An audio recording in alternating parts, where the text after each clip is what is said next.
అమ్మమ్మ కుటుంబ నేపథ్యానికి వస్తే అమ్మమ్మకు 5గురు సంతానం, 5గురు మగబిడ్డలు. అయితే ఎక్కడైనా జనరల్గా అన్నదమ్ముల మధ్య ఐకమత్యం అనేది ఉంటుంది, అది కామన్. ఎందుకంటే బ్లడ్ రిలేషన్ కదా, ఐకమత్యంగా ఉంటారు. కానీ వాళ్ళ కోడళ్ళకు వస్తే వాళ్ళ కోడళ్ళు 5గురు కోడళ్ళకి మనం చూసినట్లయితే వాళ్ళు చిన్ననాటి స్నేహితుల తోటి కోడళ్ళ అనే అనుమానం మనలో కలుగుతుంది. అంటే ఏ కుటుంబంలోనైనా తోటి కోడళ్ళ మధ్య అంత అనుబంధం ఉండడం అనేది నేనైతే ఎప్పుడు చూడలేదు. కానీ వాళ్ళ 5గురికి చూసినట్లయితే వాళ్ళు చిన్ననాటి స్నేహితులేమో, చాలా రోజుల తర్వాత వీళ్ళందరూ కలుసుకున్నారేమో, ఇంత అన్యోన్యంగా ఉన్నారు అని అనుమానం మనల్లోనే కలుగుతుంది. అయితే అమ్మమ్మకి 3 కుమార్తెలు.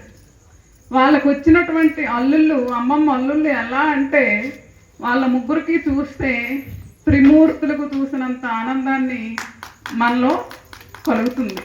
అంటే వాళ్ళు ఓన్ బ్రదర్స్ కూడా అలా ఉండరేమో, ఎక్కడ చూసినా వాళ్ళ 3గురే. వాళ్ళ 3గురికి చూస్తే మా అమ్మమ్మ ఎంతో సందడైపోయేది.